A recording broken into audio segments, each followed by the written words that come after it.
দেখো, জীবনটা সত্যি বিলাসিতায় ভরপুর। কেউ সত্য বিলাসিতার জীবনের ছোঁয়া পায়, আবার কেউ বা করে অভিনয়। জীবনে এই সুন্দর ভুবনের মোহমায়া ত্যাগ করতে হবে।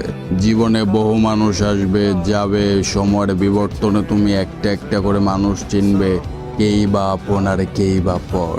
আমরা পুরুষ তো জীবনের বেশ কিছু সময় খুঁজি খুব সুন্দর মেয়ের সুদর্শন মুখ, তাহার পরে কিছু সময় এলোমেলো, তাহার পরে গিয়ে শান্তি। আর সেই সময় যে মানুষগুলো আমাদের সাথে বেইমানি করে, তারা যেন পরমাত্মার প্রভুর কাছে জবাবদিহিতা করতে পারে, এই প্রার্থনা করি। আর বস, জীবনে তোমার ধাক্কা খাওয়া লাগবেই, এটা অবধারিত। ধাক্কা না খেলে তুমি কখনোই বুঝতে পারবে না, মানুষ চিনতে পারবে না, সময় চিনতে পারবে না, হার্ড সিচুয়েশনগুলো হ্যান্ডেল করতে পারবে না। আল্লাহ তাআলা তোমাদের হেদায়েত দান করুক, আর আমার এগুলো মেনটেন করারও শক্তি বাড়িয়ে দিক।